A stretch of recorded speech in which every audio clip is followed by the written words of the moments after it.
Isabel Cristina Zuleta, soy del municipio de Ituango, nací en el municipio de Ituango, Antioquia. Soy desplazada por la violencia, por los paramilitares y después pues, me fui a estudiar a Medellín, soy socióloga y me ha gustado la historia. Y he sido activista primero feminista y después ambientalista. Y ya hace 10 años estoy tratando de que se entienda el gran problema que es que se represe un río, que se desvíe, que se contamine, que se metan con los ríos, que no respeten las fuentes hídricas y que se metan con el cañón del río Cauca. Más o menos desde el 2008 estoy ahí en esa lucha, en el cañón del río Cauca, especialmente en mi territorio.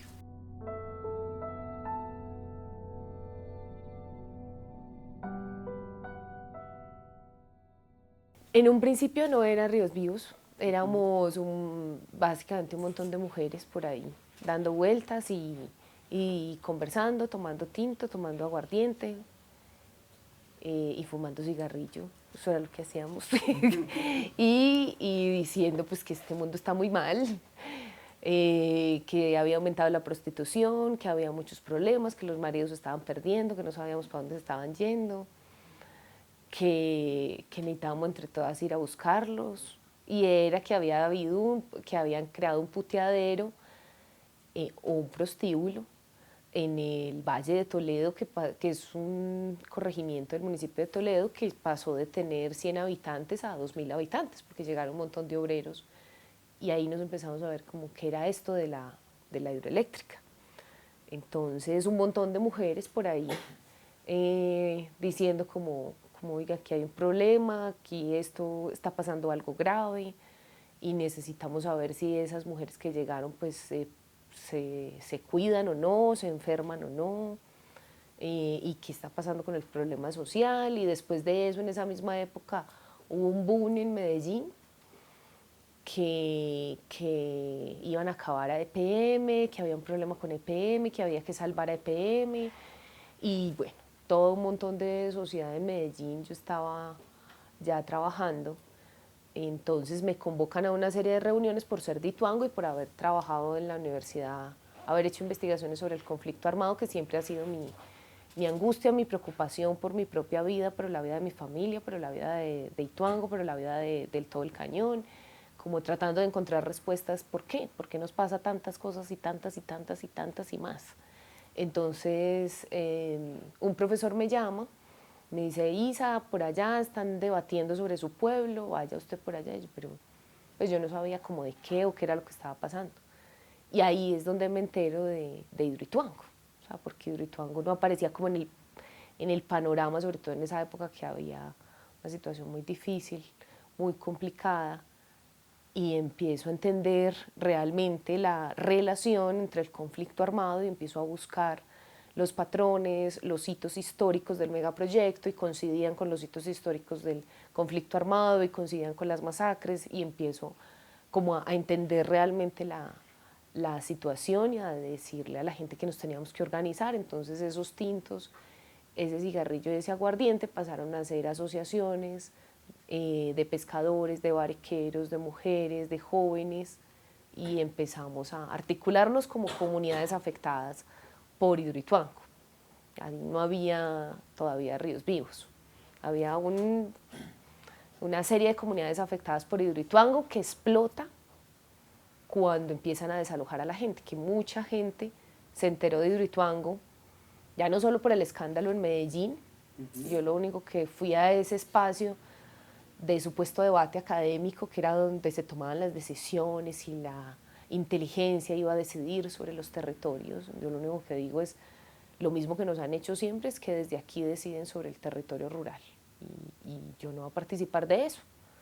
Si no hay un foro como estos en mi municipio, con la gente, en Sabana Larga, en Toledo, en los demás municipios. Entonces todos esos supuestos alternativos que estaban en Medellín defendiendo a EPM me dijeron, no, por allá no vamos porque es muy peligroso, eso hay que conversarlos aquí en la ciudad. Entonces yo dije, no, eso hay que conversarlos allá. Y empiezo a generar foros, debates, espacios en los municipios. y empiezo a promover eso.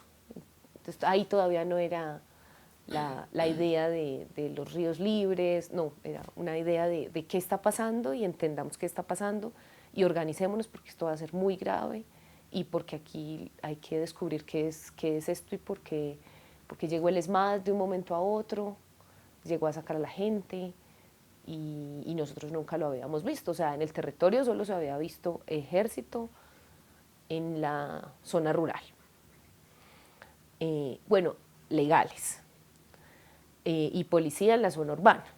Pero ESMAD era como un robot, o sea, era una cosa que la había visto yo en la universidad, pero en mi territorio no, nunca, eso no se había visto. Eso fue como, la llegada del proyecto es el helicóptero y el ESMAD, eso es como el símbolo de la llegada del progreso. El helicóptero ya que no iba a bombardear, sino que iba a sacar a la gente. Entonces el helicóptero ha ido a dos cosas, a bombardear el territorio y a sacar a la gente para que llegue el desarrollo. Y el ESMAD, que llegó a gasear, a atropellar, a tirarle a la gente las pertenencias al río, a quemar los ranchos, a hacer cosas terribles, igual que los paramilitares.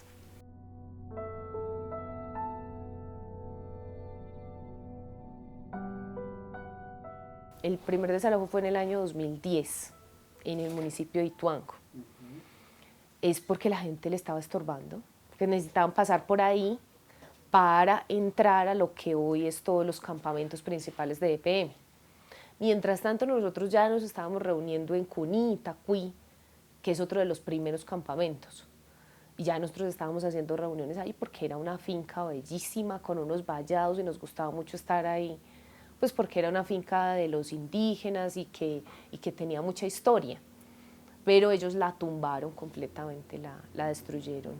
Entonces, ya nosotros estábamos ahí reunidos con gente de varias partes y ocurre el primer desalojo de Ituango y fue aterrador. O sea, no hubo orden, no se sabía nada, simplemente se van de aquí. ¿Por qué? Porque llegó Hidroituango, porque llegó el progreso y punto. Y cómo se van para dónde o qué, no, se tienen que ir.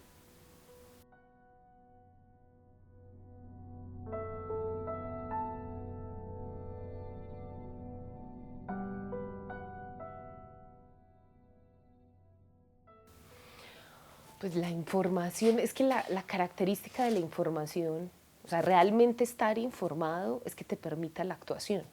O sea, hay un interés en que no estés informado, porque para nosotros, información que sea comprensible, porque entonces la que no es comprensible, esa es la que divulga. Códigos que no te llegan culturalmente. Entonces te decían un muro de 225 metros, un charco que primero iba a ser de 73 kilómetros y después de 79, un embalse de 3.800 hectáreas que ya va en 4.500. Entonces te daban datos, pero eso en concreto, ¿qué es? Pues eso ¿cómo se digiere? Entonces el poder de la información es cuando conecta tus códigos culturales. Si no, no sirve de nada. Entonces ellos dijeron, no, sí comunicamos. La pregunta es, ¿qué comunicaron? ¿Cuándo lo comunicaron? ¿Y para qué lo comunicaron? Para nosotros no comunicaron sino terror. Salga de allá porque si no los vamos a matar. Esa fue la comunicación. ¿Por qué se comunica eso? Porque se comunica a través de la llegada del ESMAD. Entonces usted no tiene opción. Y si al mismo tiempo te están diciendo, no, es que llegó el desarrollo, usted lo que entiende es, salga. Pero usted no va a poder entender nada más, ni qué es la obra, ni de quién es, que las acciones, eso había una discusión grandísima de en ese momento lo que se debatía realmente era que EPM nunca quiso hacer Hidroituango. EPM no quería desarrollar Hidroituango porque su interés era la cadena de los porces. Y en ese momento tenía una pelea grandísima con una comunidad, con muchas comunidades que había afectado en el río Porce, de Porce 2, Porce 3, Porce 4, y se fueron para Porce 4, y entonces ya la gente cansada, mamada de que te jodan una vez, dos veces, tres veces, hay un límite en la vida. Entonces, la otra característica de la comunicación es que no solo llega a un entorno cultural, sino a una situación de vida. personal, ese entorno cultural que ha sido afectado por una situación de vida. Entonces no es lo mismo que te llegue a una comunidad como nosotros que hemos sufrido hasta este año 73 masacres, que el 60% de la población somos desplazados, que todos, absolutamente todos hemos tenido algún tipo de dolor por el conflicto, todos, alguna situación que estamos ahí sin poder digerir, sin que salga del alma.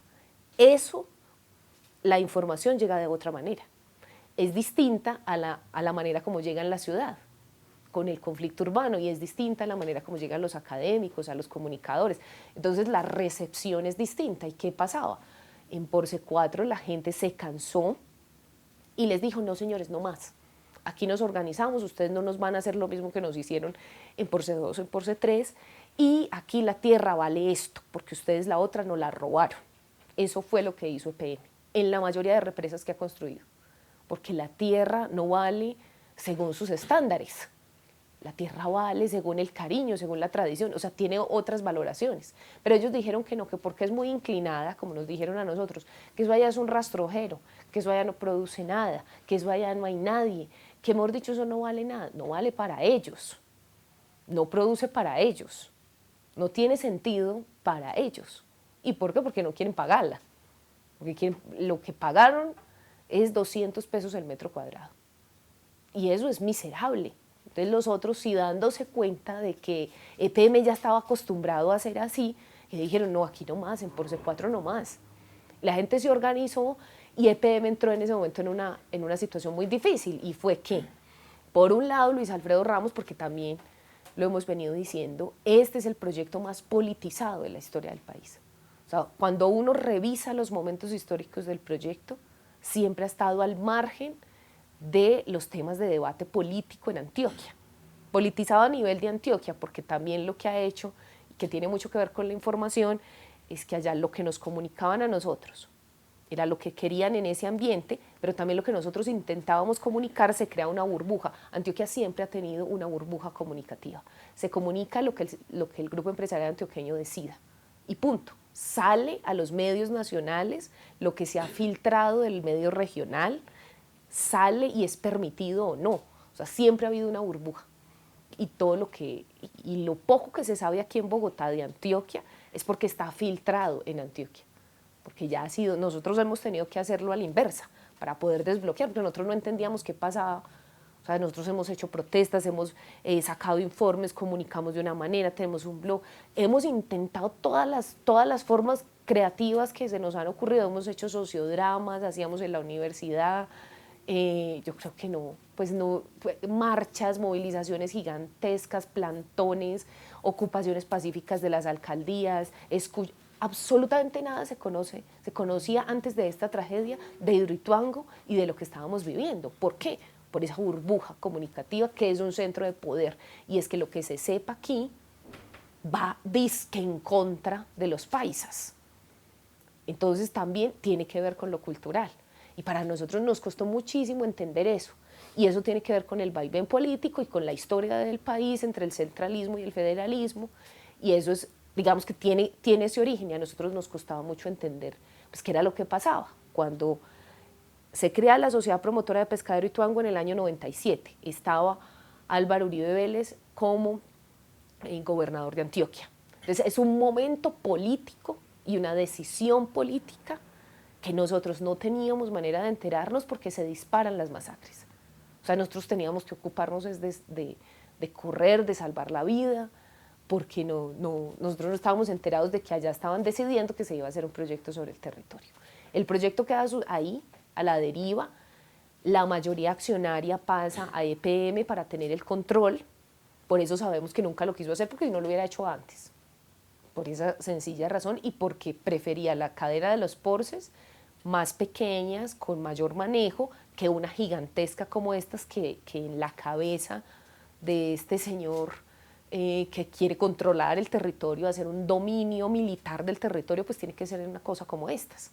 Hidroituango no solo es el proyecto más politizado, sino que es un proyecto militar, no es un proyecto de generación de energía, es un proyecto militar en términos concretos, y eso pues lo empezamos a entender después de mucho tiempo y de decir, ¿por qué está pasando esto? Entonces, cuando veíamos, no, es que Luis Alfredo Ramos, cuando llega a la gobernación de Antioquia, hace una cosa, estaba Álvaro Uribe Vélez, el principal promotor de Hidroituango, ya en la presidencia de la República. Y él hace una cosa que le llamó la toma hostil de las acciones. Entonces, mientras allá ya estábamos en una situación de qué es lo que está pasando, está llegando un montón de gente, en Medellín se debatía la cosa de las acciones. Y ellos hacen esa toma hostil y quedan con la mayoría accionaria. La gobernación de Antioquia con la mayoría accionaria del proyecto. Y le ponen la cosa a EPM, o lo hace usted o yo lo saco a subasta pública. No, le dijo Luis Alfredo Ramos, lo vamos a sacar a subasta pública. Y EPM, pues, ¿qué dijo? Pierde el monopolio de la energía en Colombia. Y eso es muy grave para su empresa porque se cree muy potente y muy no sé qué, súper poderosa, pues pero los chinos se la joden en cualquier segundo. O sea, no tiene ninguna posibilidad, la más mínima, de competir con los chinos. Entonces Luis Alfredo Ramos sí le dijo, señores, pues yo se la vendo al mejor postor, que esto se tiene que hacer. Se tiene que hacer por una decisión política, no por una decisión técnica, ni por una decisión de la subasta de energía, ni por nada, porque les dio la gana y punto, y porque en este país se hace lo que los poderosos dicen, y ya, y nadie puede discutir ni decir no. Entonces empieza el desarrollo de la obra, y EPM entonces dice, no, venga, y empieza todo ese supuesto debate porque iban a quebrar a EPM si perdía a Hidroituango. Entonces sale el Salvador de Uribe a decir, no, hay que entregársela al señor gobernador Luis Alfredo Ramos, mi mejor amigo, hay que entregársela a EPM, porque mire que EPM es una gran empresa, no sé qué, todo el cuento, y hacen ahí todo un contrato BOMT, no sé qué, y se la entrega. Por eso nosotros decimos, ahí no hubo un estudio técnico, ahí no hubo nada, no hubo un estudio sociológico de comprender las dinámicas del territorio, un estudio, nada. Eso no importaba porque era una decisión política, absolutamente política. Y ese es el vaivén en el que nos han tenido. Hoy sentimos lo mismo que en esa época. Yo siento que está pasando exactamente lo mismo.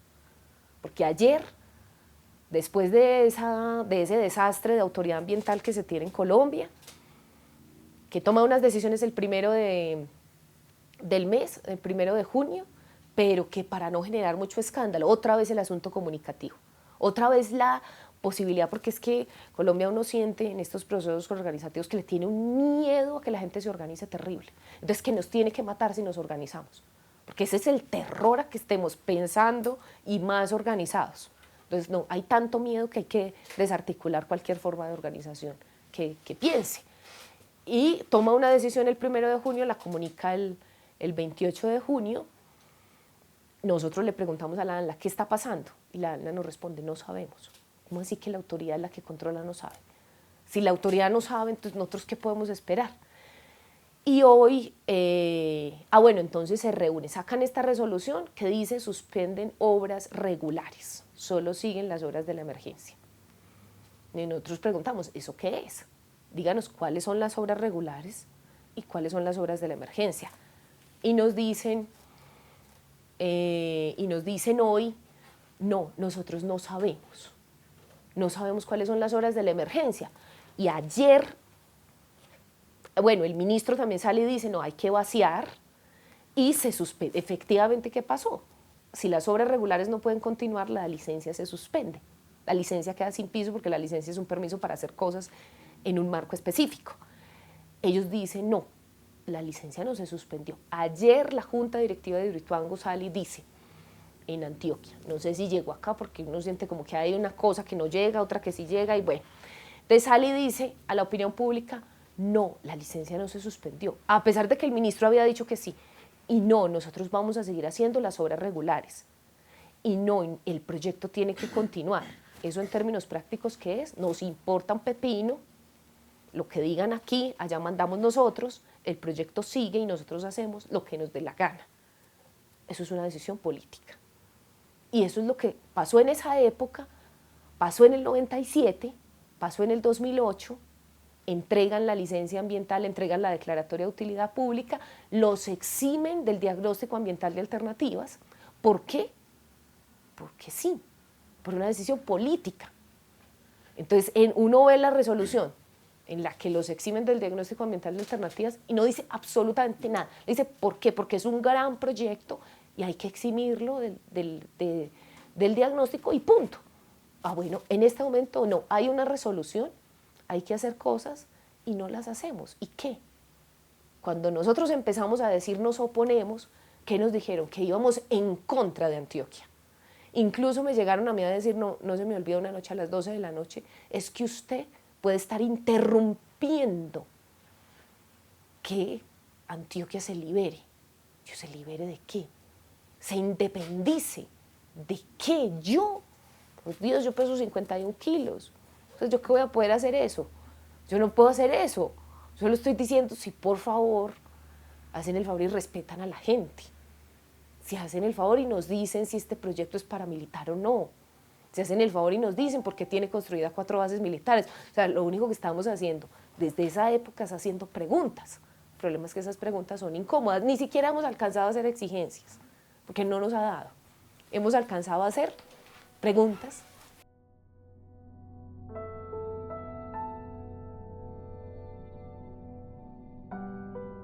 No hubo socialización, no hubo nada. Hicieron una audiencia pública, pero a ver, nos han sacado, nos han restregado esa audiencia pública como...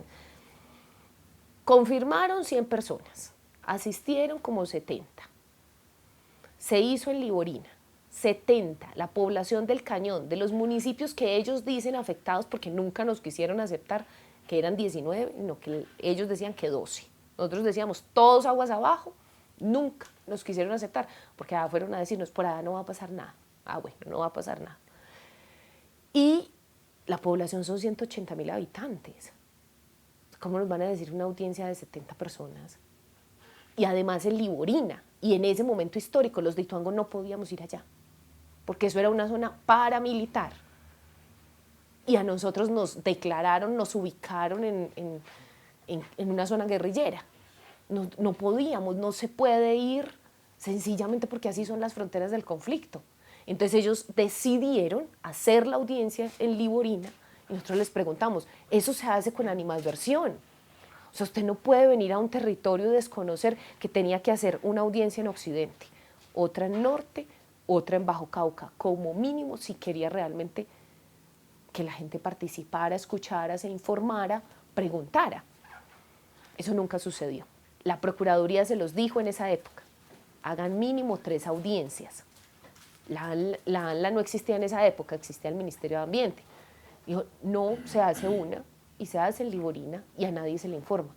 La mayoría de las personas nunca se enteró de la famosa audiencia. ¿Se enteraron quiénes? Los propietarios de los terrenos, los propietarios de las grandes extensiones de tierra que no viven en el territorio, que no son los poseedores de buena fe, que no conocen el territorio y que generalmente están en otro lado, que son testaferros y que hay un problema enorme con la tierra en Colombia, que mi territorio no está exento de eso, que no hay titulación de la propiedad y que hay una situación muy grave con la tierra, con la tenencia de la tierra. Y eso lo aprovecharon ellos, sin olvidar que eso todos eran territorios colectivos, eso no eran territorios ni propiedad privada, y de un momento a otro se transformó. O sea, en 1837 eso era territorio colectivo, hasta 1911 todavía identificábamos territorio colectivo. Todo ese cañón. Pasó algo en la historia de este país que lo que era colectivo empezó a ser solo de algunos pocos y los que eran legítimos dueños, nuestros ancestros, desaparecieron en un montón de situaciones irregulares, pero hay un pedazo de la historia que no cuadra en el tema de la tenencia de la tierra, que no, y eso les sirve, porque entonces, claro, hay muy pocos propietarios, es muy fácil negociar, y se negocia desde la ciudad, no hay que ir allá, y negocio con el gran capitalista, y no negocio con un montón de campesinos. Y cuando había que negociar con los campesinos, pues entonces no, está el manual de valores unitario, que su tierra vale esto y punto, y si no quiere se la consigno, y ya, en el que el juez es la misma empresa, es juez y parte, porque ellos mismos pueden expropiar. O sea, es una cosa completamente absurda esa, la manera como se entiende la utilidad pública. Y nosotros decíamos, lo primero que hay que debatir en este país es qué se entiende por lo útil públicamente. Porque ¿qué se entiende para todos? Porque con ese cuentico expropiaron a la gente, sacaron del territorio, llegó el ESMAD y con ese mismo cuentico nos tienen la minería, nos tienen nos tienen todo, que porque es para beneficio para todos, a ver quién se beneficia. A ver, pero ese es el problema hoy de las represas, es tan de utilidad pública que hoy nos dijeron, nos confirmó la ANLA, que ellos no aprobaron los estudios, que porque no se necesita ni siquiera aprobarlos. Y dice, pero ¿cómo así? Y entonces, ¿quién? No, eso es para los recursos no renovables. Como este es renovable, la cadena montañosa que se está viniendo abajo, que se hayan tocado 8 fallas geológicas y 4 estén activas, ¿eso es renovable? No, es que usted no sabe de eso. No, sí, tiene toda la razón, yo no sé de eso, yo soy socióloga, yo no estudié geología, pero yo conozco ese territorio, que me lo han dado más que ustedes que están aquí, y más lo conocen los compañeros que viven ahí.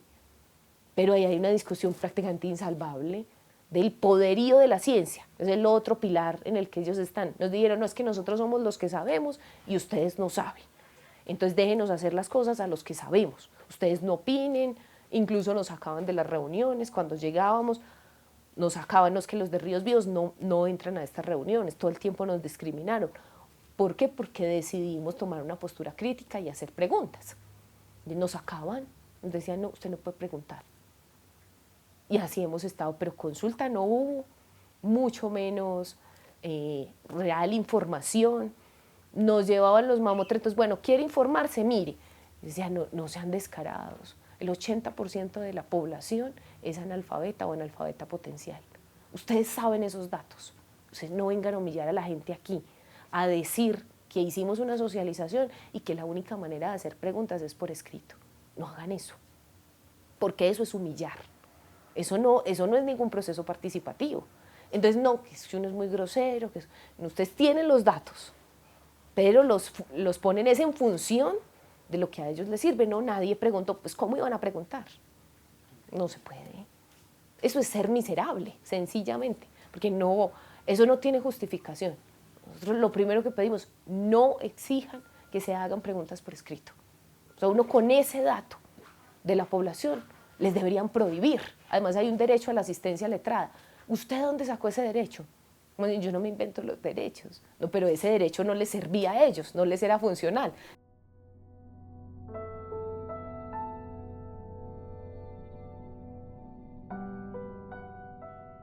No, definitivamente no. Primero porque estamos en una condición emocional que no nos permite hacer eso. O sea, nosotros no podemos recibir información del victimario, así lo dice la gente. O sea, EPM es una empresa criminal, eso es lo que es. Es una empresa que ha hecho un daño tremendo, pero no solo a Colombia, que a uno sí le da pena ajena ir a ver a Panamá, las represas que construyó en Panamá, cómo llevó el paramilitarismo a Panamá y masacraron indígenas por una represa de EPM, y a uno sí le da pena decir, no, ay, usted es de Antioquia, de allá es esta empresa. Qué pena eso. No, eso no es Antioquia. Los antioqueños no somos así. Los paisas son así. Los antioqueños no.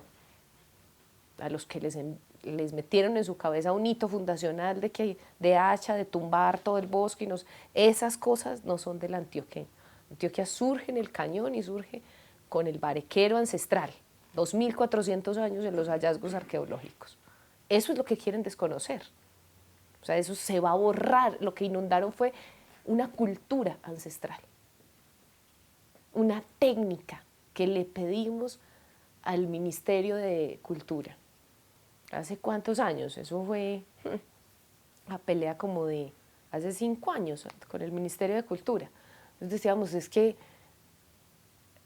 el Ministerio de Cultura es el que tendría que hablar aquí, no el de Ambiente, por una razón, porque la relación nuestra con nuestro entorno, con el hábitat que nos rodea, es una relación cultural. Y entonces, primero se tiene que entender esa cultura y después ese hábitat para que se comprenda esa relación. Y el Ministerio de Cultura, cuando le solicitamos que se declarara el Barequeo en el cañón del río Cauca como patrimonio cultural inmaterial de la nación, y hicimos con unas amigas y con unos amigos antropólogos y arqueólogos todo un estudio y presentamos un documento. Nos dijeron, sí, efectivamente es una manifestación inmaterial, cumple con todos los requisitos, pero nosotros somos un ministerio así chiquito que no vamos a pelear con el Ministerio de Minas, que es grande. Eso es la cultura en Colombia. Yo ahí entendí de la misma ministra. No, es que el Ministerio de Cultura es así chiquito y se tiene que acomodar a las políticas de los grandes ministerios. Aquí estamos los chiquitos y los grandes. Y si la cultura está en ese nivel, pues no se puede esperar más.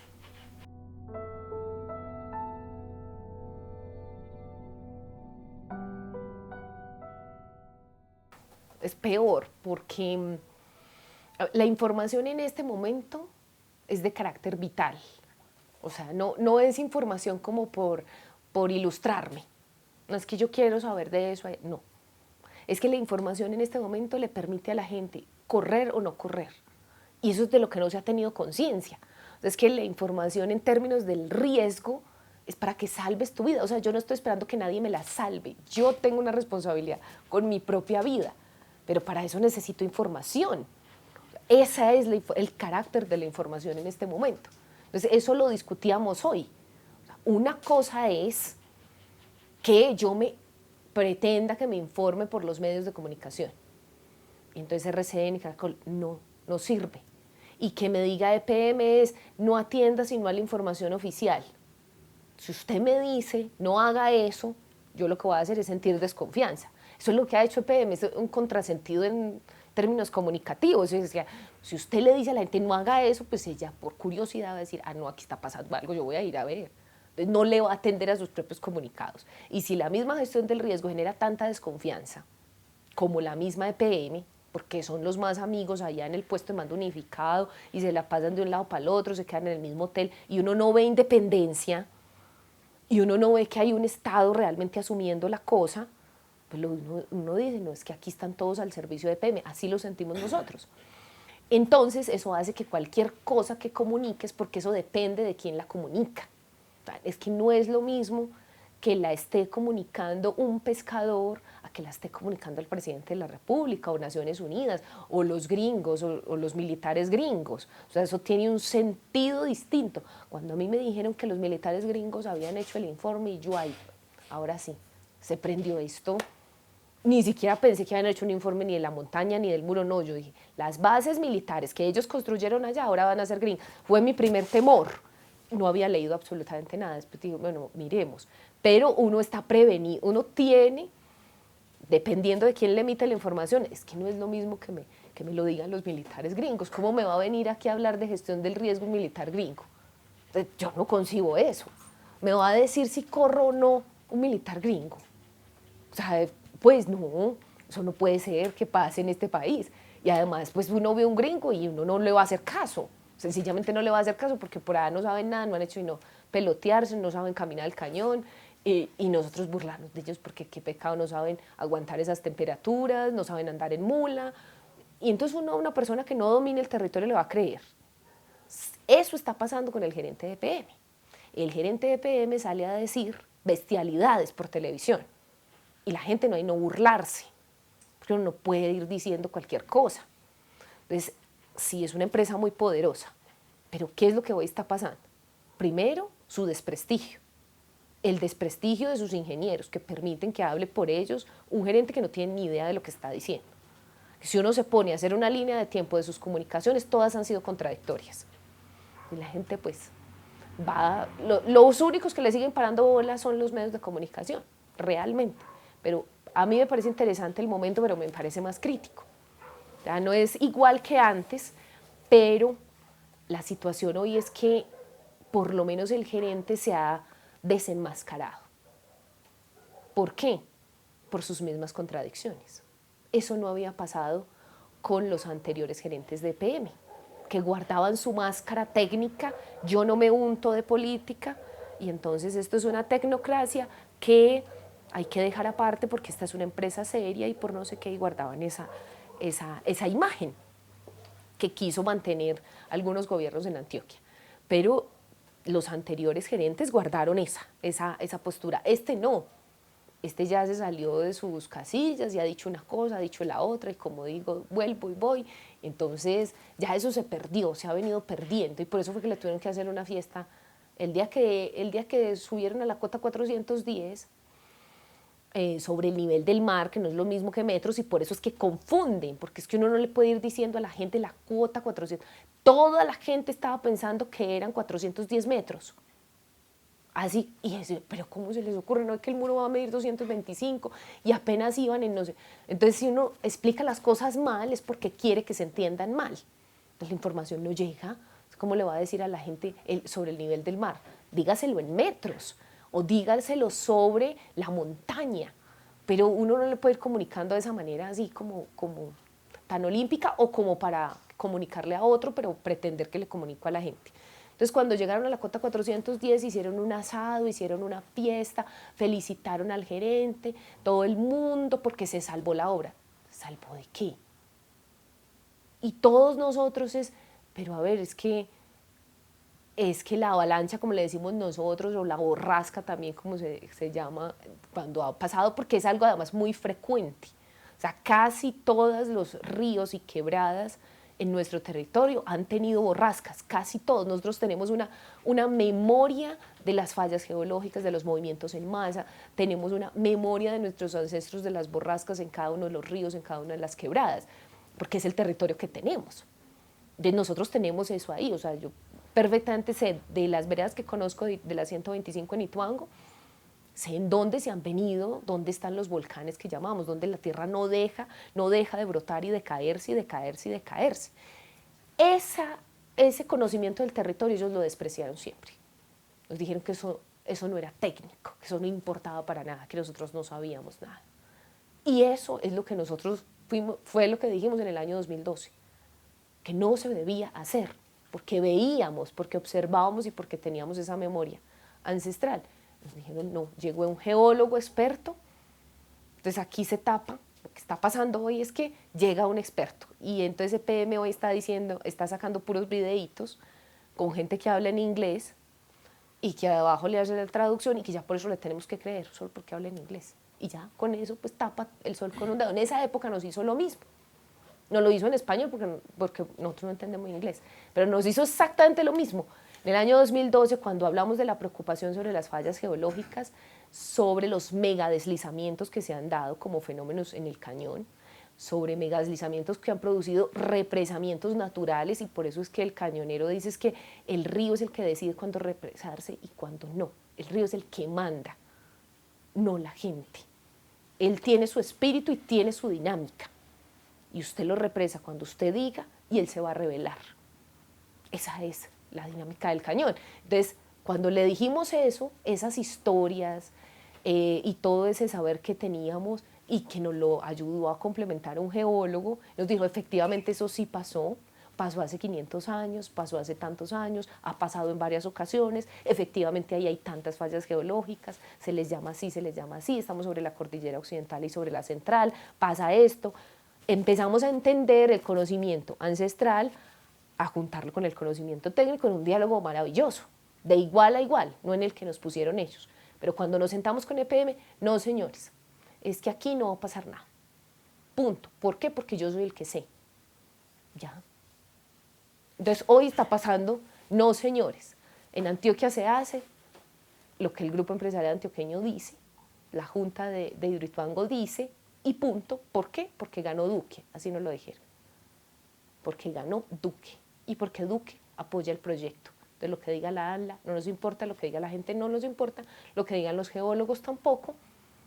Entonces hoy yo veo que ya hay un desinterés comunicativo también, porque el asunto político se resolvió. Y si el asunto político se resuelve, punto, ya no hay nada más que decir.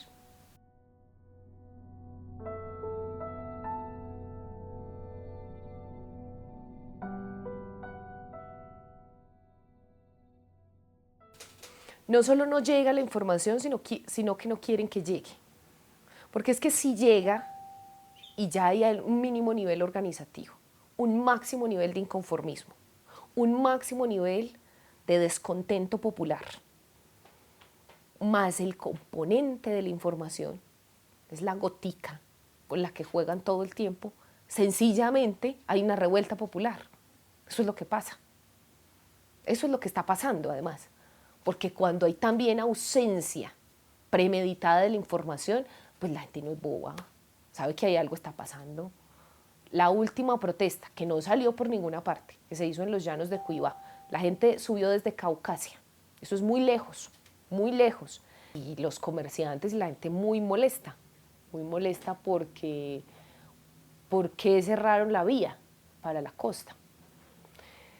Entonces la explicación eran los derrumbes y que no estaban asociados a Hidroituango, que no sé qué, bueno, que la vía, pero es que eso nos ha sucedido, o sea, ese derrumbe más la vía, eso ha pasado hace años, cada rato viene, pero nunca habían desconectado de esa manera tan abrumadora el Bajo Cauca. Tanto tiempo, no, eso no había pasado.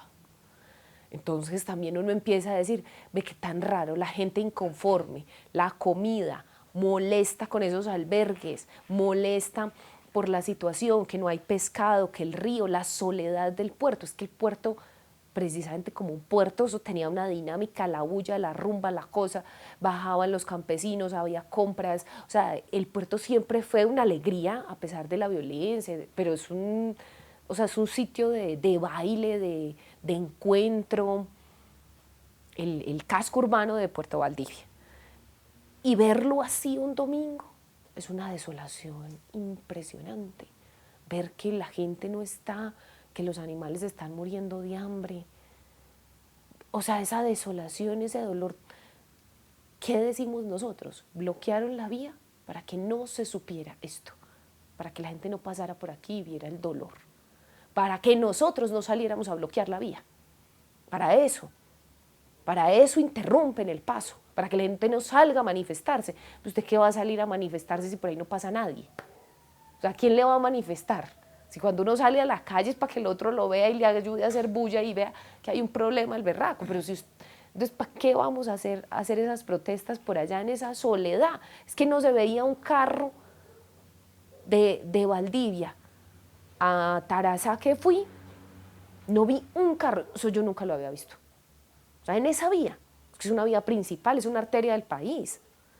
Entonces, eso es lo que está, como no había gente por allá, la gente se vino a protestar arriba, a los llanos, que esa vía sí está abierta para Ituango, para toda la gente que está pasando para Ituango, y para Yarumal, que es prácticamente una ciudad intermedia.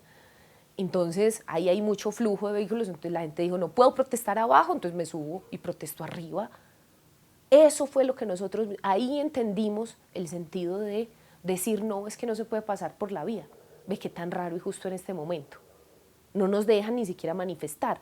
Ahí se va sintiendo el pulso de la inconformidad, del sentir popular, del dolor. Y eso está ocurriendo en muchos otros municipios. O sea, la gente hoy no se ha movilizado, no ha protestado con la suficiente fuerza por el terror que vivimos, porque hay 70 familias en Ituango desplazadas, por los líderes que nos asesinan todos los días, por eso. Entonces a este pueblo siempre nos han manejado de la misma manera. Si eso no pasara, la gente estaría todas las calles, porque es que uno no aguanta ese albergue así. La gente no sale a protestar, es porque ahí hay de todos los colores habidos y por haber de actores armados. Además de la fuerza pública, además de la vigilancia privada, que nadie vigila la vigilancia privada, porque es que en este país hay armas por todas partes. En Yarumal venden armas, en todas partes venden armas, todo el mundo sabemos. ¿Por qué yo, una ciudadana común y corriente, sé en cuánto están vendiendo armas en esos pueblos? ¿Por qué lo conozco? Toda la policía lo sabe, el ejército lo sabe, no pasa nada. Porque yo sé que están vendiendo granadas a 120.000 pesos, porque yo sé que están vendiendo fusiles, porque yo sé eso, pues porque es un asunto común y silvestre y nadie hace nada. ¿Por qué? Porque la violencia siempre va a beneficiar a los actores de poder, así se ve entre los actores populares. Por eso es que el movimiento surge como movimiento pacifista, porque si no, con ese montón de violencia, nosotros no podemos creativamente comunicar ese dolor, sacarlo de alguna manera, expresar el inconformismo y hacer transformaciones. En medio de la violencia no se puede, no se puede. Ahí estamos. Esa es la mejor manifestación.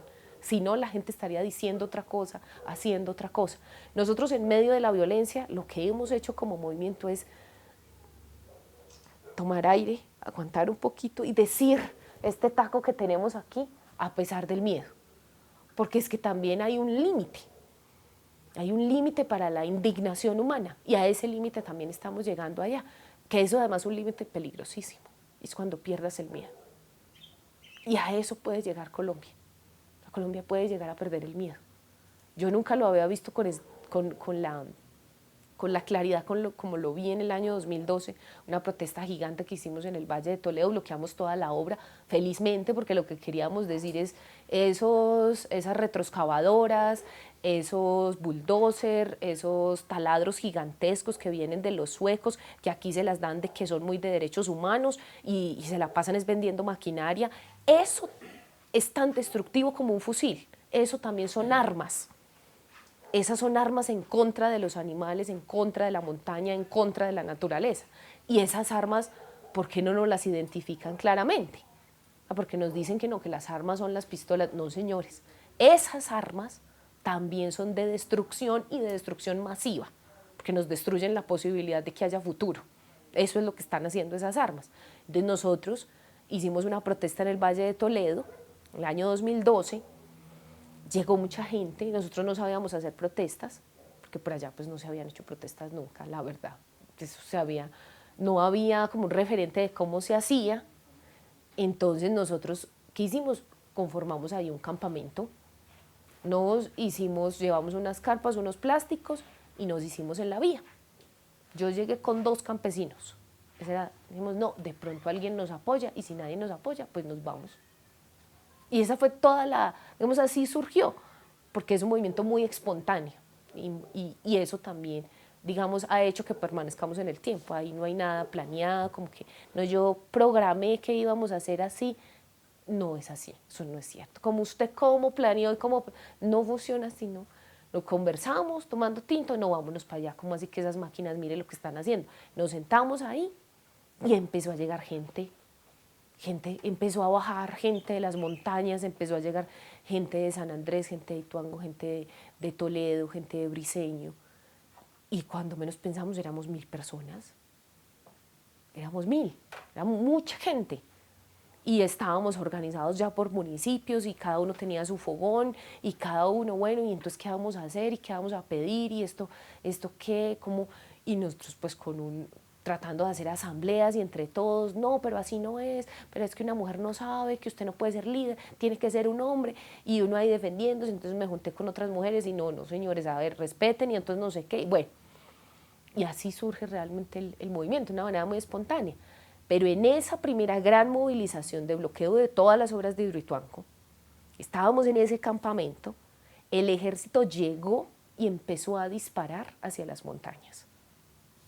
Empezó a disparar a todas las montañas y nosotros sabíamos perfectamente, así como ellos, que ahí estaba la guerrilla. Sabíamos perfectamente los 4 frentes que han habido ahí y que en esa zona estaba un frente guerrillero. Entonces cuando yo vi eso, yo dije, no, esto es lo que quieren hacer parecer, es que los otros respondan y esto va a ser una masacre de la guerrilla. Nosotros tenemos que salir corriendo de aquí, tenemos que hacer algo. Y empiezo con el megáfono a sacarlos a ellos, a decir, y entonces las compañeras empiezan a ayudarme, bueno, sálganse de acá, salgas del ejército, pero ¿cómo sacamos nosotros las personas armadas y disparando? O sea, si los empujamos, de pronto esa arma se les mueve, ¿y qué hacemos? O sea, una situación muy angustiante. Cuando empezamos a decirle, vámonos para la iglesia, 2 personas me dicen, Isa, no, nosotros ya no tenemos miedo. Yo ahí sentí el mayor terror de mi vida y he sentido mucho miedo en muchas ocasiones, cuando estaba pequeñita, los bombardeos, todo eso, pero ahí que la gente no tenga miedo, que no se quiera cuidar, que no quiera salvar su vida, es el peor miedo que yo he sentido. Isa, es que no están respondiendo, es que escuche, van balas en un solo sentido. Yo sé, pero en cualquier momento pueden responder, no, nosotros ya no tenemos miedo. Eso es terrible y lo he visto en el Cauca con indígenas con su machete enfrentándose a gente armada.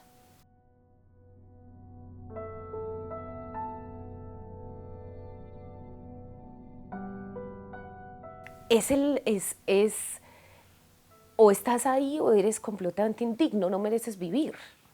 O sea, no te puedes acostar contigo mismo. Eso es lo que pasa realmente. Eso es una situación socialmente súper crítica. Y a eso están llegando los indígenas, los campesinos. Se les está acorralando. Y en todas las guerras del mundo, cuando se acorrala un ejército, pasan cosas terribles. Cuando usted está acorralado, usted está dispuesto a hacer cualquier cosa. Está dispuesto a hacer cualquier cosa. Y ese fue el pedacito que a ellos les falló.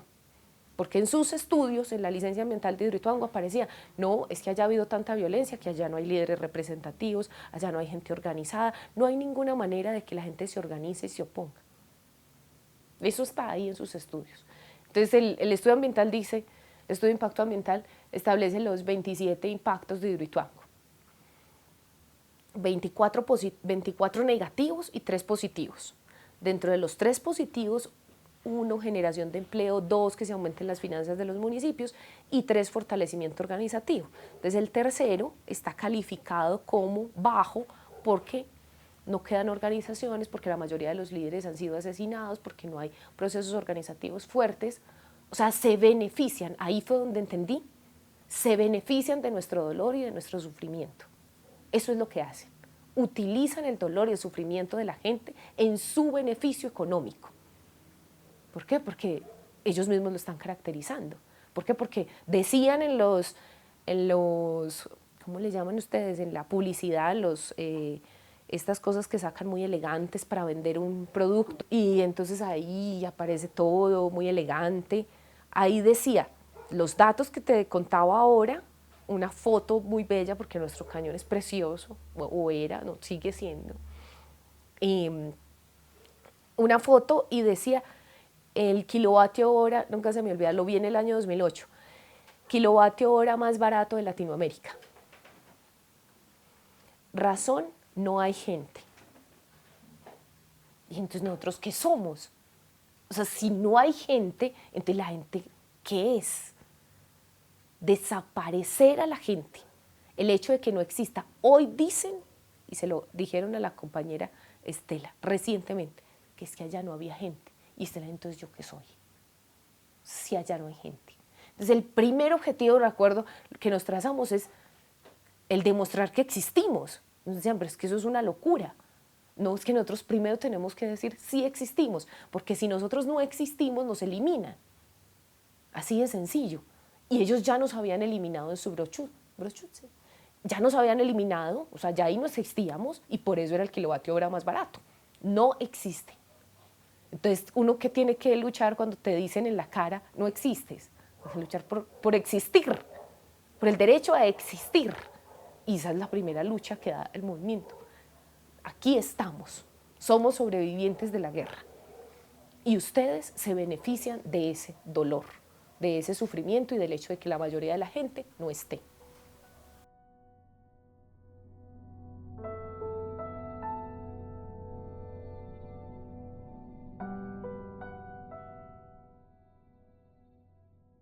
No, no sé. ¿Qué hacen? Yo no sé. Ya no toca morir de esta manera. No vive para morir. Da igual ya. Y eso es una muerte pues de un compañero que uno lo estime y que lo ha visto desde mucho tiempo, pues de adulto, pero ya es muy normal. Una muerte por ahí abajo es como ver un animal muerto.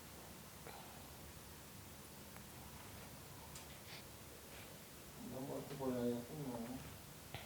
Y van 2 o 3 personas al velorio, es mucho. La familia es la que se queda acompañando a Julián toda la noche, que ya es normal.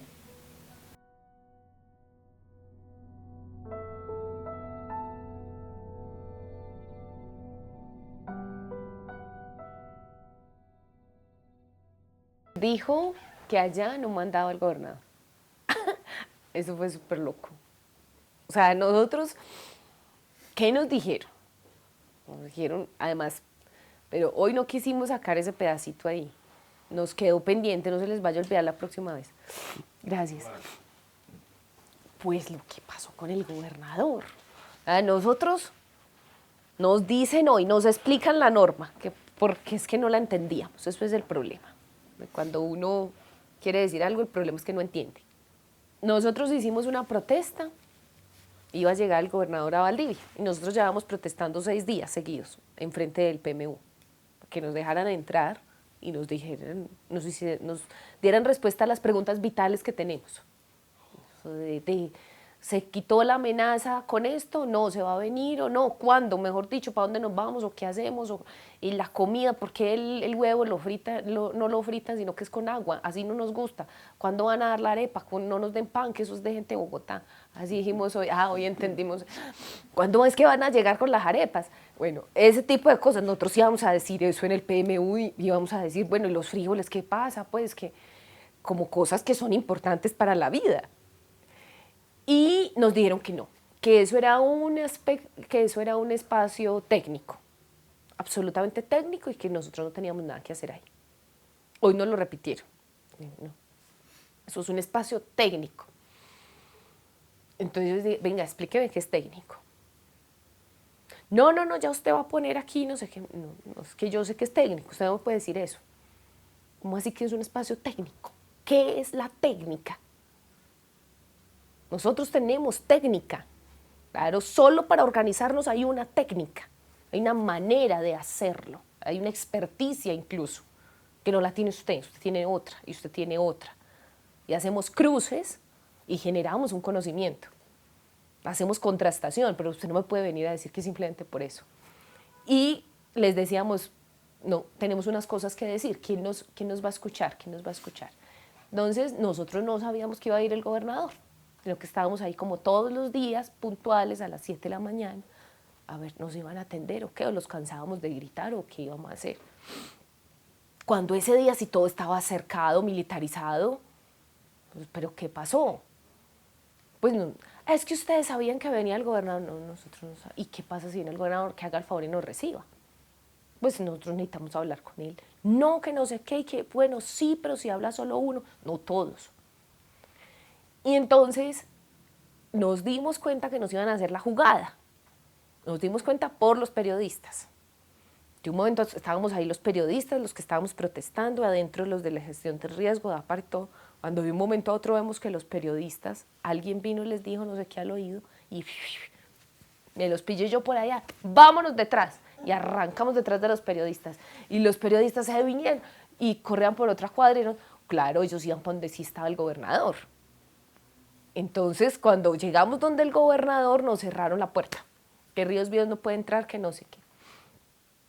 Y bueno, empujamos la puerta, entramos, y en ese debate, el gobernador, es que queremos entrar al PMU. O sea, ¿cuál es el problema, gobernador? No, lo que pasa es que ustedes son muchos, no sé qué, elijan 2 personas. Sí, claro, ya mismo. Bueno, listo, entonces van a entrar. Quedamos en esa y quedamos en que se reunía él con los líderes de Ríos Vivos al lunes siguiente, eso fue un viernes. Hace ya un mes y pedazo, yo no me acuerdo, un poco de tiempo. Y cuando fuimos, sí, vayan entonces al PMU y eligen los 2 líderes. Cuando fuimos allá, no, es que aquí no manda el gobernador. Hoy nos dice la unidad de gestión del riesgo que el que decretó la emergencia y que el que manda es el gobernador. Entonces, ¿quién los entiende? Pero que manda en el Comité de Gestión del Riesgo y no en el PMU. A ver, si el PMU es un apéndice de lo uno, ¿por qué no pueden decir entonces reúnanse en la gestión del riesgo departamental para que nosotros, o sea, no hay un interés en escuchar a la gente. No quieren escucharnos, se incomodan con nuestras preguntas. ¿Por qué? Porque las preguntas son sentidas, porque son la diferencia entre un mundo creado y fabricado aquí en Bogotá y la realidad, y la contundencia de la realidad. Son 2 mundos que no se encuentran y que ellos quieren hacerlos encontrar de manera forzosa, forzada, en un informe y en cifras. Eso no se encuentra, no se va a encontrar, porque sencillamente la gente está inconforme y la única manera de ocultar esa inconformidad es con sus informes. y con que no nos encontremos, con que no nos miremos la cara, para que quede un registro, ya sea fílmico, ya sea en cualquier lado, de que nos encontramos y que hicimos las preguntas que teníamos que hacer y que no hubo respuestas como hoy, que no las hubo. No es que eso es un problema de la ANLA y la ANLA, no es que eso es un problema de la Unidad de Gestión del Riesgo, y entonces pónganse de acuerdo. Para nosotros la sensación, pero lo digo a título personal, Colombia no tiene Estado, porque si tuviera Estado, nosotros no estaríamos en la situación que estamos. No lo tiene, porque cuando el gobernador, el alcalde de Medellín y el gerente de EPM dijeron, perdimos el control, si Colombia hubiese tenido Estado, había tomado el control de esa situación y no nos hubiera dejado en esta situación tan espantosa. No tiene. Y venimos acá a buscar el Estado y el uno le dice al otro y el otro le dice al uno. Y ya, y nos dejan así a la deriva. La misma situación que estamos viviendo allá, ¿no? Hicimos una sola pregunta, ¿hasta cuándo va la emergencia? Necesitamos una fecha límite. No nos dejen en la angustia permanente, que nosotros preferimos morir a que nos dejen en la angustia, porque eso no es vida, así no puede vivir nadie. Ese es el dolor de la desaparición forzada. Justamente esa es la diferencia. Y muchas personas en el cañón contaban sus historias. Yo me hago torturar lo que sea con tal de que mi familia tenga el cuerpo. Esa es la diferencia, es una diferencia enorme de la posibilidad de hacer duelo, de la posibilidad de reconstruir tu vida, pero no, de que no te dejen en un estado de angustia permanente, de no saber qué pasó, está vivo, está muerto. Ese estado de angustia es insoportable para el humano. Y lo es para los animales, y lo es para todas las especies. Por eso es que es un delito de lesa humanidad, por eso es que no prescriben el tiempo. Eso es lo que nos están haciendo, porque la unidad de gestión del riesgo sale y nos dice, no, es que se van a tener que acostumbrar al riesgo. ¿Cómo se les ocurre decirnos eso? No, eso no se puede extender en el tiempo. Nosotros estamos pidiendo una fecha y nosotros como pueblo somos capaces de tomar decisiones, así sean dolorosas. Pero díganos, ¿se va a caer o no?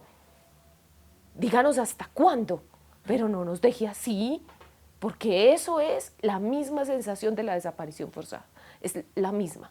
Uno necesita darle sepultura a sus seres queridos, necesita ver que está muerto, lo necesita.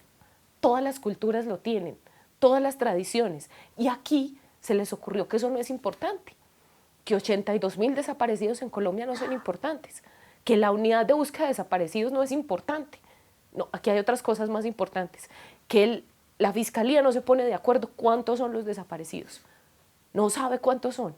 En un país, en los ríos que están llenos de muertos, no es solo el nuestro, no, el río Magdalena, en el Guaviare, en todas partes. Pero necesitamos encontrarlo, porque es que una sociedad que no respete sus muertos no tiene futuro. No lo tiene que respetar sus muertos, tiene que saber el lugar que tienen sus muertos. Si usted no sabe el lugar que tienen sus ancestros, sus antepasados, sus muertos, usted no puede saber para dónde va. Esa es la historia que nosotros estamos tratando de que se entienda.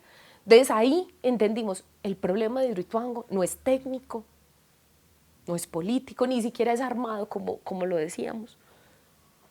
El problema es ético. Hidroituango tiene el corazón podrido, es la muestra de lo que pasa en Colombia. Aquí el problema es ético, profundamente ético, y nació mal, y sigue mal. Y quieren resolverlo con asuntos técnicos, con un peritaje. Hay que resolver primero el problema ético, pues si no, esto va a seguir pasando. Va a ser después otra represa, como las que quieren hacer ahí mismo en el cañón.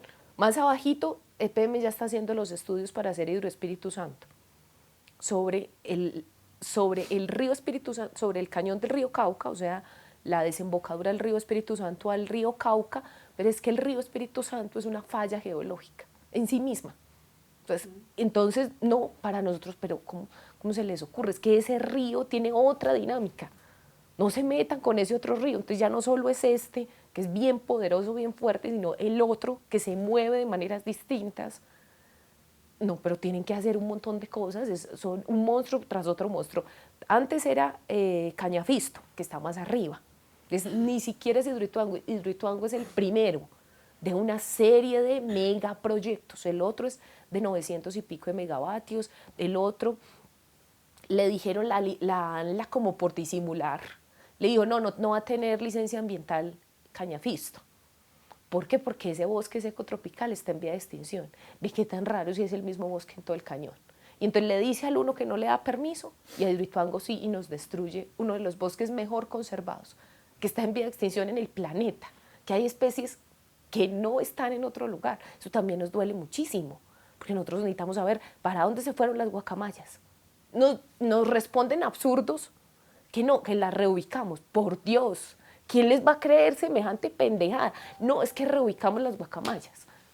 Entonces sí, la claridad es, o nos creen pendejos, porque nosotros lo hemos sentido así, cuando a uno le dicen tanta pendejada, nos creen pendejos, o creen pendejos a todo Colombia. No solo nosotros sabemos lo que nos están diciendo, pero Colombia lo entiende. Sabe que las guacamayas no se pueden reubicar.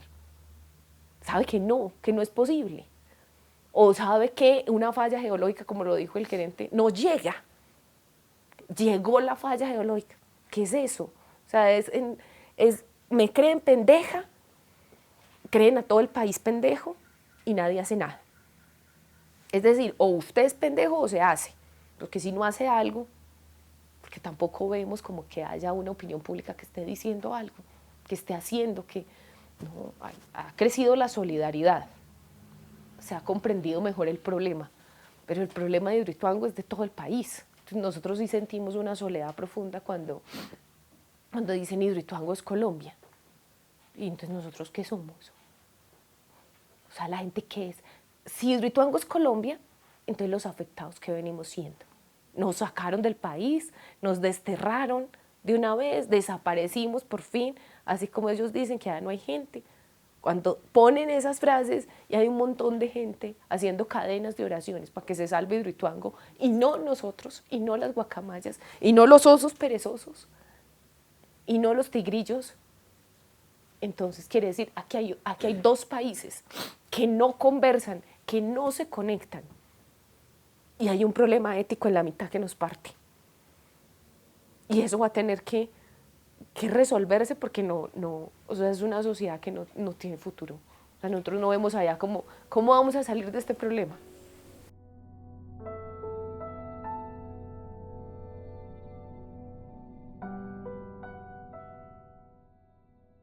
Pues yo creo que siempre hay muchas cosas por hacer, siempre. O sea, ideas nunca nos han faltado.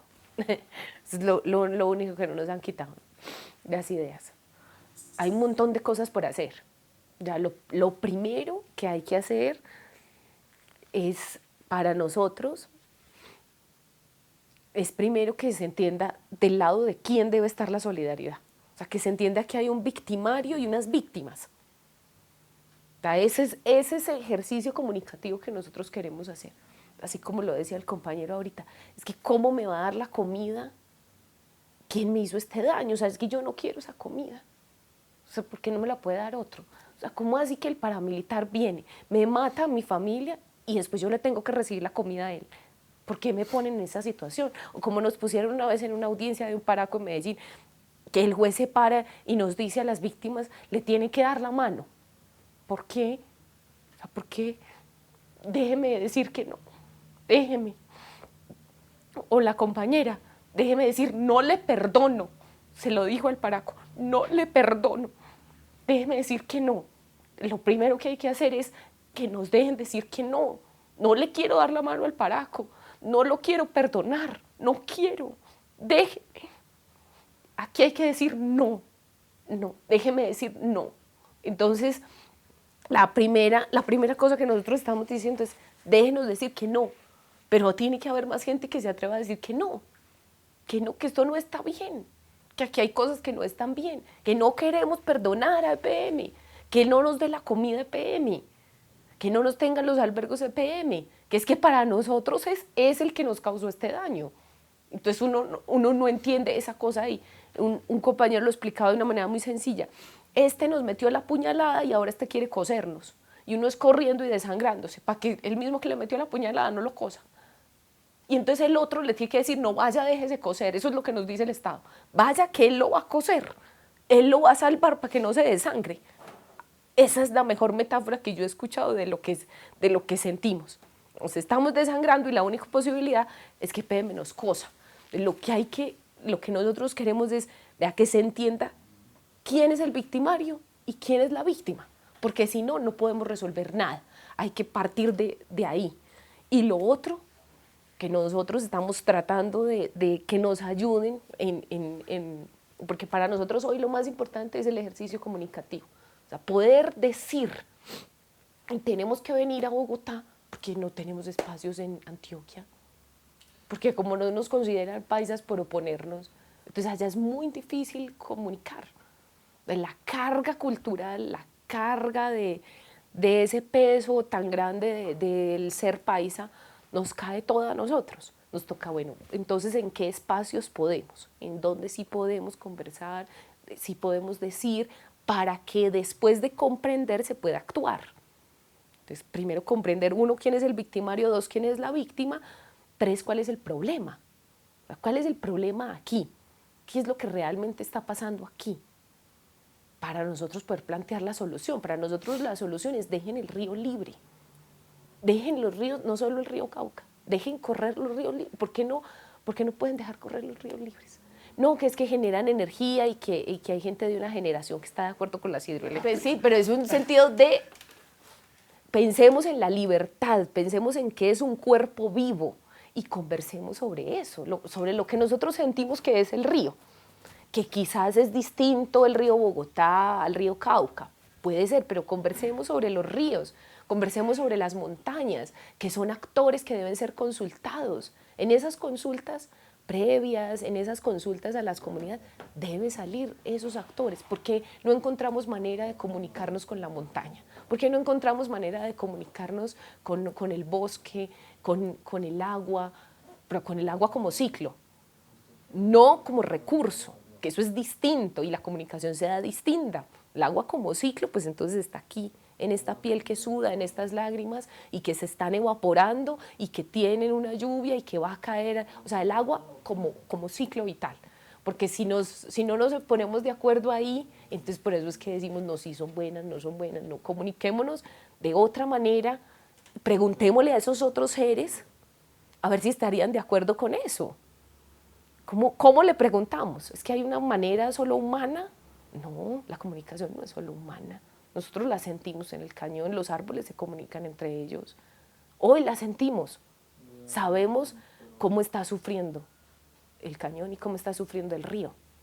El río habla, como nosotros lo decimos. Lo que pasa es que nosotros no lo entendemos. Entonces el problema no es del río, el problema es de falta de entendimiento nuestro. Pero nos creemos en ese egocentrismo humano. No, es que nosotros somos los dueños de esto. No, él está hablando, ya habló, ya tomó una decisión, ya se expresó y ya comunicó. Nosotros tenemos es que saber entenderlo. Para nosotros es ese diálogo. Bueno, hay otros seres que se comunican de manera distinta. Eso hay que escuchar qué es lo que está pasando para poder superar el problema. Para nosotros es, todos queremos seguir siendo libres, nadie quiere estar en una cárcel. ¿Por qué? Porque quieren que un río sí esté en la cárcel si usted como persona no quiere estar en una cárcel. O sea, porque no es que yo esté extrapolando lo humano a no, pero quiero que hay un punto de partida. Nosotros decimos, los ríos deben seguir siendo libres porque de eso depende la cultura del río, porque de eso dependen unas formas de vida, o sea, de eso depende también lo humano. No es porque, ahora es que ustedes, los ambientalistas, solo piensan en los pájaros, en los no sé qué, y en no sé qué. Apágalo, Estela.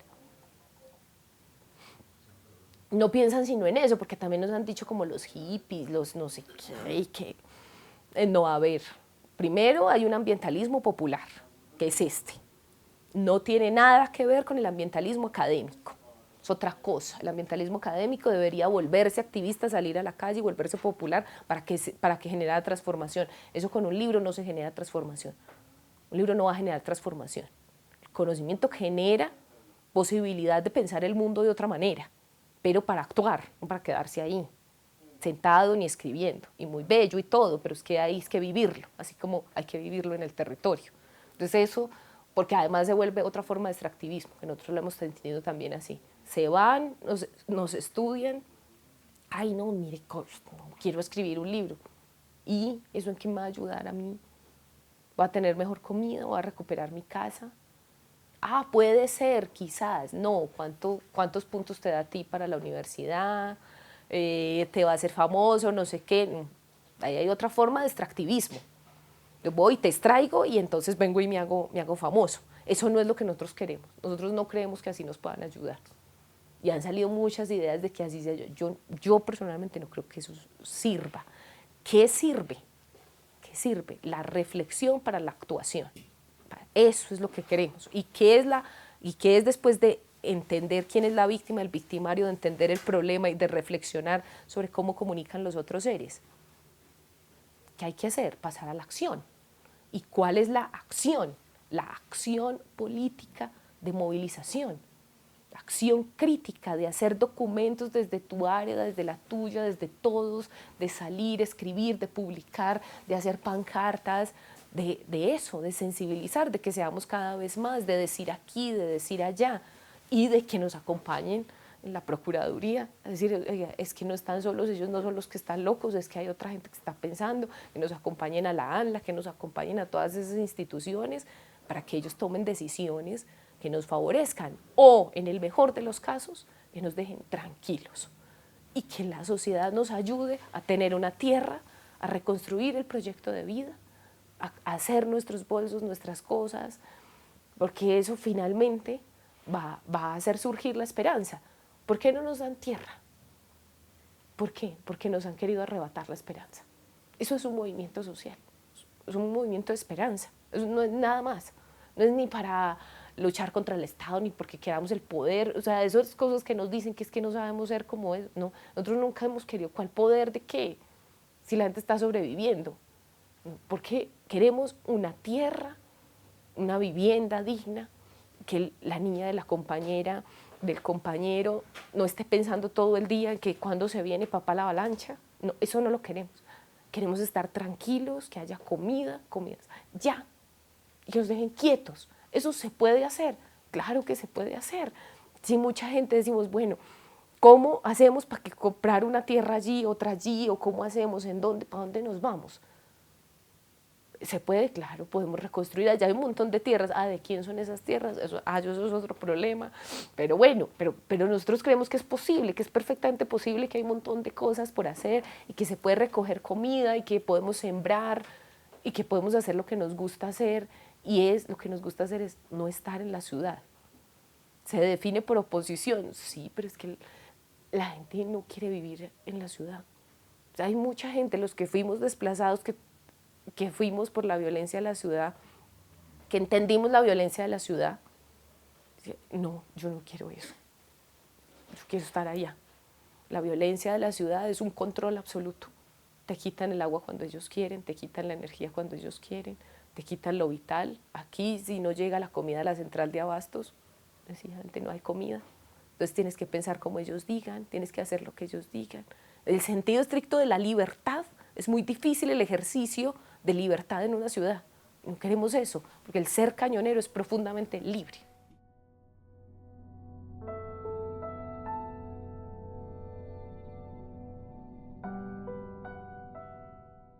Entonces, ese es el problema que tenemos hoy. O sea, díganos primero qué pasó, porque tenemos un debate enorme sobre lo que pasó. No, es que lo que pasó fue que se derrumbó el túnel. No, señores, eso no fue lo que pasó. Eso no fue lo que pasó. No, pero es que los estudios técnicos, los no sé qué, eso no fue lo que pasó. Porque antes de que se derrumbara el túnel, ya había represamiento. Ya lo había. ¿Quién lo generó? ¿Dónde está? ¿Por qué no nos dicen la verdad? Pues primero hay que tener un punto de partida de qué originó el problema. Entonces, claro, lo primero que hacen es distorsionar el punto de partida. Para poder distorsionar el resto de la historia, tienes que distorsionar el punto de partida, que en historia es el hito fundacional. Si distorsionas el hito fundacional, cambias la cultura. O sea, eso es una cosa gravísima. Distorsionaron el hito fundacional de esta crisis. el momento en el que se parte antes y después, eso lo distorsionaron. Ese momento no está claro. Para nosotros no fue en el momento en el que se tapona el túnel, ni tampoco se tapona de manera natural. No se tapona. Entonces, lo primero que hay que aclarar es cuándo empezó la crisis y qué originó la crisis. O sea, eso es porque si dejamos que siga esta distorsión de la verdad, ya después no se va a poder recuperar. Eso es lo que pasa en la historia. Entonces, la historia oficial va a ser el famoso túnel que se derrumbó y no los famosos, para nosotros, los famosos 2 túneles que ellos taparon con cemento. ¿Por qué los taparon? ¿Quién les dio permiso de que los taparan? Sabían lo que iba a pasar. No habían terminado el berraco muro. Y nos hacen esto. Esa es la crisis, no la otra. Pero ellos todos los días se encargan de pagarle un montón de dinero a los medios para que repitan y repitan y repitan que fue el bendito túnel. El túnel se comportó por la presión del agua, o sea, no tenía otra cosa que hacer si no estaba revestido.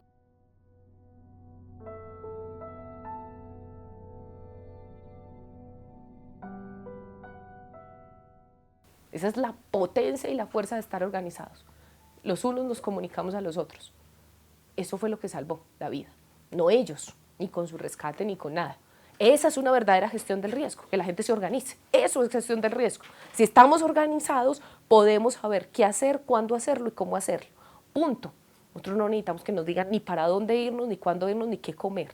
Nos digan qué está pasando, por qué pasó, quién lo originó, qué van a hacer ustedes, y nosotros decidimos por nuestra vida.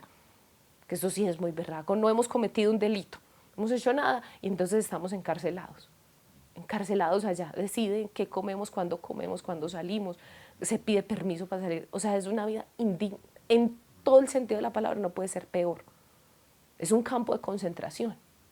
Eso es, para ponerlo en términos políticos.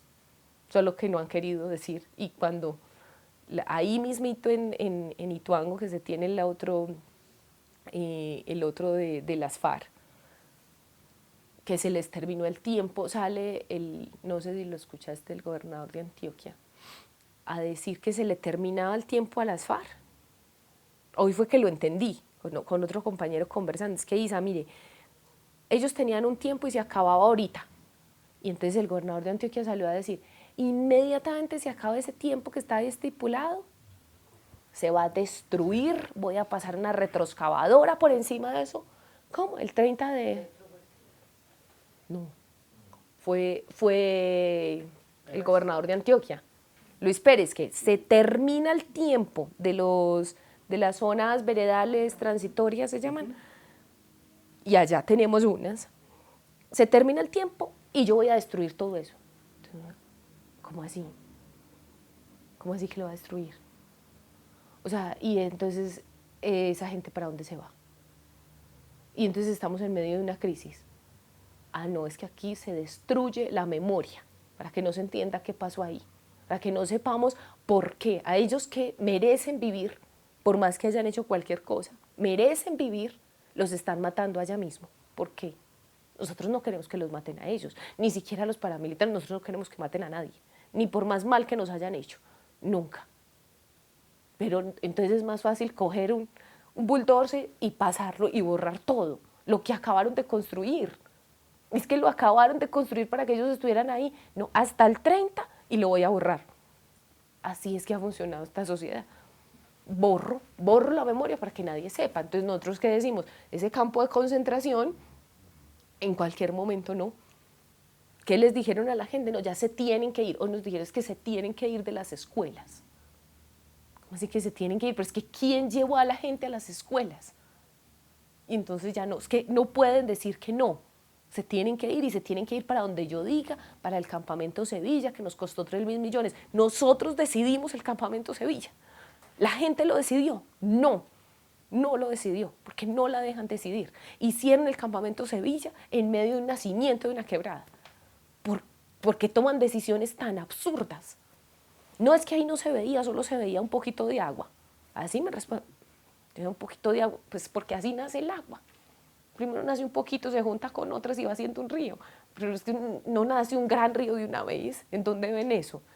no sé, del deshielo, quizás un gran río, pero aquí en estas montañas, no.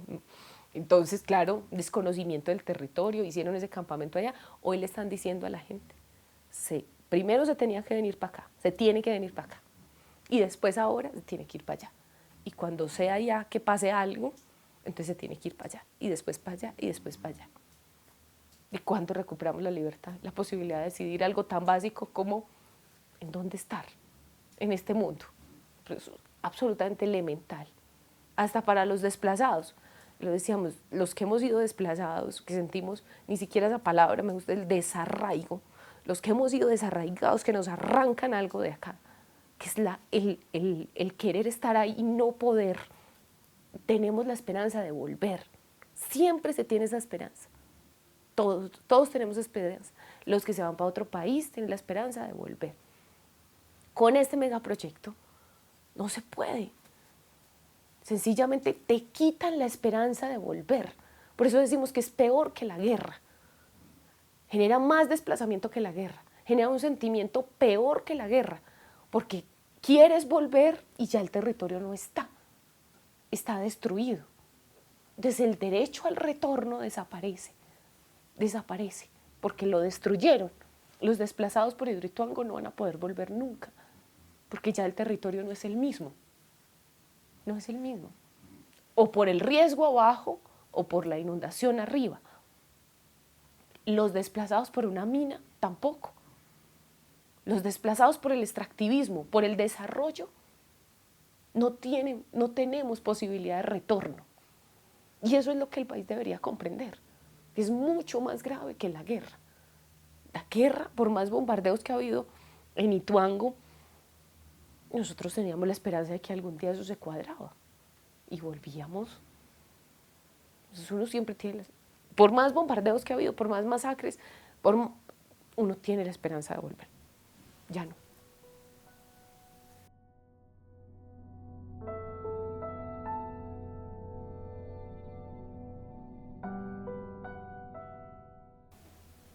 O sea, los que votan, ¿quién es el que vota? Vota con su historia. Vota con esta confusión que nos han generado.